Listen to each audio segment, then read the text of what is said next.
ராமனுடைய பெயர் ஐரோப்பா முழுக்க இருந்ததுல ஆச்சரியமே இல்லை. அப்ப இந்தியாவில் இருக்கிறதுல ஆச்சரியம் சுத்தமாக கிடையாது. இல்லைன்னா தான் ஆச்சரியப்படணும். இது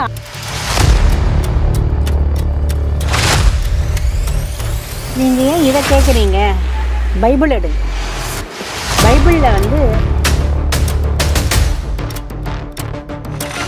இந்த ஆதிசங்கரோட பேரு பாரசீகத்தில் யவனர்கள் நாட்டில்.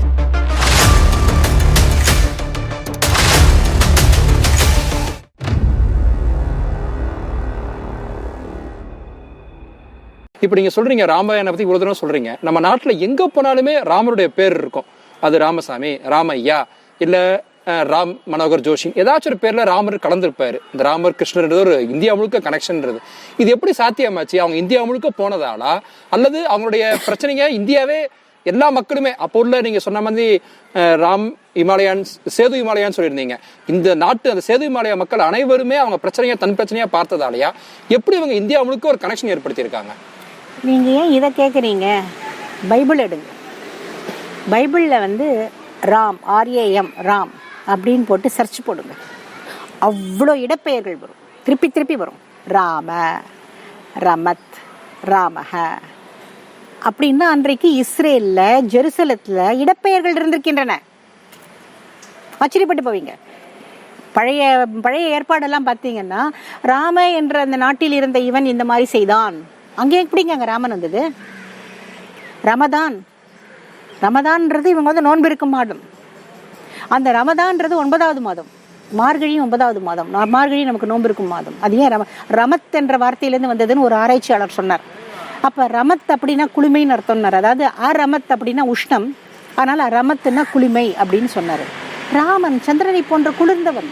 நம்முடைய ராமாயணத்தை திருப்பி ராமச்சந்திரன் தான் சொல்லுவோம். அவன் நம்ம குளிர்ந்தவன் அப்படின்னு சொல்லிட்டு இருந்தேன். அப்போ ஏன் அந்த இடத்துல ரமத் அப்படிங்கிற பேர் வந்தது? ஏன் அங்கெல்லாம் வந்தது? நீங்கள் இப்போ நான் அந்த ஒரு ஸ்ருங்கேரி மடம், அந்த காப்பர்பேட்டை வச்சு நீங்கள் இப்போ சொன்னீங்க இல்லையா, ஆசேதி ஹிமாச்சலா, அதுலேயே வருது. இந்த ஆதிசங்கரோட பெயர் பாரசீகத்தில் யவனர்கள் நாட்டில் அங்கெல்லாமும் சொல்லப்பட்டதுன்னு வருது. பாரசீகம்ங்கிறத இன்னைக்கு இருக்கிற பெர்ஷியா, ஈரான், ஈராக்கு, அப்புறம் யவனர்கள் கிரேக்க நாடு மட்டும். அப்போ அவ்வளோ தூரம் வந்து ஆதிசங்கரருடைய பெயர் 1000 வருடங்களுக்கு முன்னாடியே போயிருக்குன்னா 7000 வருடங்களுக்கு முன்னாடி ராமனோட பெயர் அங்கெல்லாம் போனதில் என்ன ஆச்சரியமே இல்லையே. ஈரான், ஈராக் நாட்டையே எடுத்துக்கோங்க. இதே ஆல்பரோனி அந்த முகலாய சரித்திர பேராசிரியர் எழுதின அந்த இந்தியாவை பற்றின எழுதின அந்த புத்தகத்தில் வந்து பார்த்தீங்கன்னாக்கா அந்த ஈரான் தான் சொல்லுவாங்க. துருக்கி மட்டும் அன்னைக்கு வந்து புத்த மதம் தான் இருந்ததுங்கிறார். அதுக்கப்புறம் தான் அந்த பாரசீக மதம், அதாவது அந்த ஜரதூஷ்ரன், அந்த ஜெந்த அவஸ்தாலாம் வந்தது. அந்த புத்தர்களை எல்லாம் அடித்து துரைத்து விட்டு கொன்றுவிட்டு அவர்களுடைய மதத்தையே மாற்றினாங்க. அப்போ புத்தம் வந்ததுன்னா புத்தத்துக்கு முன்னாடி என்ன இருந்திருக்கும்? புத்தத்துக்கு முன்னாடி இந்த இதுதான் ராமனுடைய பெயர் தானே வந்தது, காலம் காலமாக அப்படின்னு வர்றது தானே. ஆனால் அங்கே எல்லாமும் போய் தான் இருந்திருக்கு. அங்கேயே இருக்கிறப்ப இந்தியாவில் இருக்கிறதுக்கு என்னங்க ஆச்சரியம்? நீங்கள் இதில் தேடி பாருங்க. பைபிளில் அவ்வளோ இடத்துல ராமன், அது வந்து மத்திய ஆசியாவில் ராமன் விளைவு அப்படின்னு ஒரு கட்டுரையாக என்னோட தமிழன் திராவிடனான்னு என்னுடைய பிளாகுக்கு வந்தீங்கன்னா தமிழில் 130 கட்டுரை போட்டிருப்பேன். தமிழன் திராவிடனா அப்படிங்கிறதுக்கான ஆதாரங்கள்லாம் என்னென்ன இருக்கு இல்லைங்கிறத முழுக்க கொடுத்துருப்பேன். அதில் வந்து மத்திய ஆசியாவில் ராமன் விளைவு, ராமன் எஃபெக்ட் இன் மத்திய ஆசியா, சென்ட்ரல் ஏஷியா, அதில் எப்படி மத்திய ஆசியாவில் எவ்வளோ இடங்கள்ல ராமங்கிற பெயரில் ஏன் ராமசஸ் உங்களுக்கு வந்து எகிப்திய மன்னர்களுக்கு ஏங்க அந்த மாதிரி பேர் வந்தது? இப்போ இங்கேருந்து எந்த நாள்லையும் 7000ங்கிறது பெரிய வருஷங்க, ரொம்ப வருஷங்க. இங்கேருந்து பலரும் அங்கே போயிருக்காங்க. இன்னொன்று அன்றைக்கு வந்து அவ்வளோவா வந்து நிறைய மக்கள் தொகை இல்லை. புதிதாக வேறு அவங்க வந்து நாடுகளை எல்லாம் வந்து இது பண்ணாங்க. ஃபார் எக்ஸாம்பிள் இங்கே சோழர்கள் எப்படி வந்து தங்களை ராமனோட இதுன்னு சொல்லிக்கிறாங்க தெரியுமா? அவங்க வந்து ஒரு கிளை நினைக்க என்ன தம்பி பிள்ளை அப்படின்னு வரப்ப அங்கே வந்து மெயின் நாடில் இருக்க முடியாது. இவங்களுக்கோ தனக்குன்னு ஒரு நாடு வேணும். அதனால எங்கெல்லாம் நோமேன்ஸ் லேண்ட் எங்கெல்லாம் இருக்கோ அங்கெல்லாம் வந்து ஆக்கியபை பண்ணுறாங்க.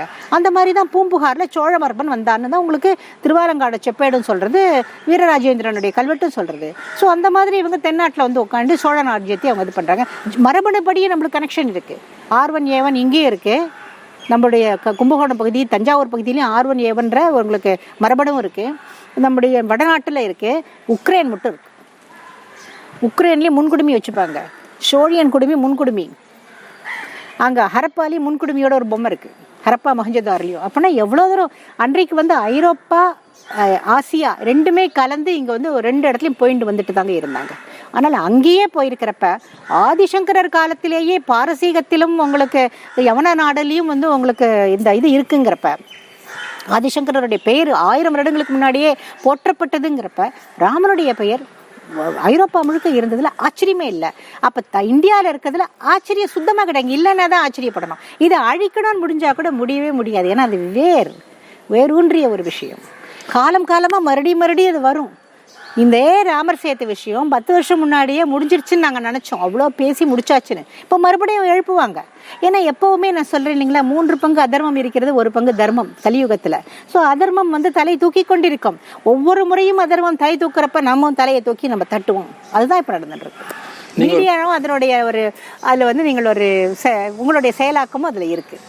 நீங்கள் ஒரு பெரிய கடல், இந்த கடலை ஒரு சில நேரத்தில் அடக்க முடியாது. ராமாயணத்தை பற்றி எங்களுக்கு நிறைய சந்தேகங்கள் நீங்கள் ரொம்ப தெளிவு கொடுத்தீங்க. அடுத்த சந்தர்ப்பத்தில் மகாபாரதத்தை பற்றி நம்ம பேட்டி எடுப்போம். உங்கள் பொன்னான நேரத்தை செலவிடுறதுக்கு ரொம்ப சந்தோஷம். நன்றி, வணக்கம். நன்றி.